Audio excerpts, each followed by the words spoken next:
Okay, news of the day. And it's a little bit late for me to get this up, but hey, why not?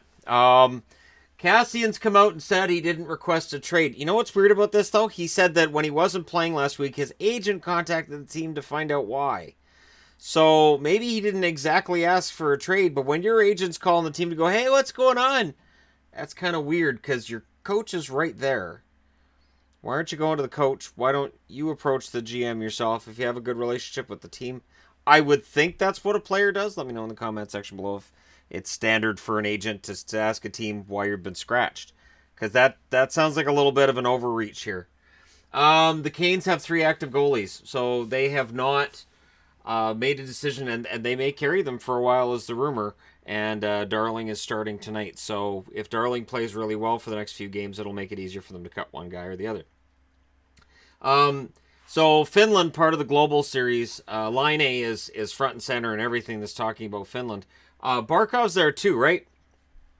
Right? Sasha Barkov gets overshadowed a lot, and it's weird because Line 8 has not had a good start. And there's a lot of articles and a lot of comments about how, well, Line 8, can use this to get his start going, and maybe he can benefit from this. Or maybe Barkov could too, though. There's another team in this. It's not just Winnipeg, it's Florida too. So, I mean, I would have the Florida logo up there too, but I didn't want to confuse everything. And have Jets fans come in and see Winnipeg, Florida, and Line next week and go, oh my God, Liney's been traded. So I don't want that to happen. But yeah, I think that this series is going to be kind of fun. I feel bad for teams at this point in the season going overseas, though. It seems kind of weird to take them out of their schedule for a week right now. Start of the season is okay, but this point, I don't know. We'll see how it works out for Winnipeg and Florida. I would think that Florida needs to break more than Winnipeg, personally. Brandon Sutter's out weeks with separated shoulder. You could see it was separated when he went to the bench. When a guy has a separated shoulder, there's a very distinct way that he carries himself to the bench, which is basically your arm hangs and you lean. Because it's the only way that you can, because you're like, okay, my shoulder's out. And as soon as I saw that, I was like, all right, so Brandon Sutter's going to be gone for a while. I want to talk about the Jeff O'Neill, O-Dog, as he's known to Toronto fans. So this morning, Stan Fischler tweets the following: Egad, another Toronto Maple Leaf slump. You tell me, should there be an SOS for His Majesty's Sharpshooter, HMS, not an AWOL, which is absent without leave, I'm told. Nylander, question mark. I'm wondering what the faithful and old TO believe. So what he's saying is, so they're in a bit of a slump. Matthews is out. Does this mean that you crank up the heat for Nylander? And Stan Fischler, not a man in his 30s, not a man in his 40s. He's an older gentleman. And Stan Fischler, very well respected. But Jeff O'Neill retweets that and comments, people in Toronto can't understand this tweet and think it's garbage. Okay.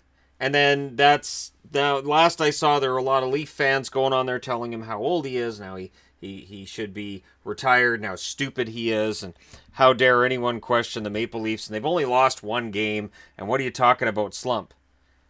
It's not about one game. I'm going to talk about this. They lost 3-1 last night at home versus Calgary. They came back from behind to win 3-2 against Winnipeg. They very easily could have lost that game 2-1. They lost 4-1 against St. Louis. They lost 3-0 versus Pittsburgh. They beat LA 4-1. They lost 5-3 at home against Ottawa, and they opened the season with a 3-2 overtime win against Montreal, which some will tell you they were lucky to win. They have been outscored 20-15 in 7 home games. They've won 3 out of 7 at home. They're 5-0 on the road. There is an issue with Toronto, and while Toronto fans are like, hey, we're tied for number 1 overall, what are you talking about? At home, there's a problem. That's how I read it. Yes, Fischler worded it really oddly. I get it. But I don't think he's wrong, and I think to just say, this is just garbage. I think, and I respect Jeff O'Neill as well, I think this has made a mountain out of a molehill. I think he was trying to be clever. That's why he said, what do Toronto Maple Leaf fans think? And it's not just a matter of one game. And that's the problem. Everybody's focusing on the Calgary game going, well, we won the last 2, so it doesn't matter. At home, their record is not very good. They're not scoring goals. 15 goals in 7 games. And most of those games, up until last night and half of the Winnipeg game, the other games, they have Austin Matthews. They're not scoring well enough at home. The 3-0 shutout against Pittsburgh, the 4-1 loss to St. Louis. The only team they've managed 4 goals against at home this year is LA. That's it. They've scored 4 goals once out of 7 games. So I think that Leaf fans should just settle down, just relax. Great on the road, mediocre at home, and that's what the record states. And, they could very well turn things around at home, but I could totally understand why a writer would look at that record and go, maybe it's time to go out and find Nylander. Maybe he'll help your scoring at home. Everybody gets so hurt right away and you should just not be here. Why are you here? Why are you writing? We don't agree with you. Whatever. Zach Smith had facial surgery today for that broken bone, and I just wince when I see that, because that's not good, because that bone's been broken for a bit, so hopefully they didn't have to re-break it and reset it or anything. Poor Zach Smith. What a horrible start to the year. He looked like he was off to a good start, and then this happened, so hopefully he's all right. I don't know the timeline. I know it's supposed to be at least a few weeks. Kairu's been demoted. Kairu was a guy that St. Louis was counting on to come in and score some points. It really hasn't worked out for him. 1 assist in 9 games. Hopefully in the American League he can get his game back going. Torrey Krug likely to debut tonight. There's a lot of guys coming and going and everything. Radulov's supposed to play for Dallas, for instance, but there's so many guys in and out of the lineup. I could do 20-minute videos every day on all the injury updates.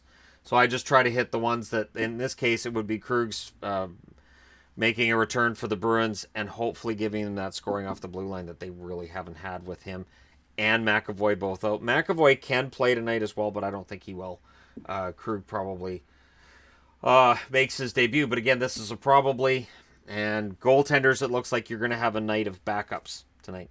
So there you go. Let me know what you guys think in the comment section below. Again, I really think this whole Toronto slump thing, I can see it. They're in a slump at home. There's no way around it. They are definitely in a slump at home.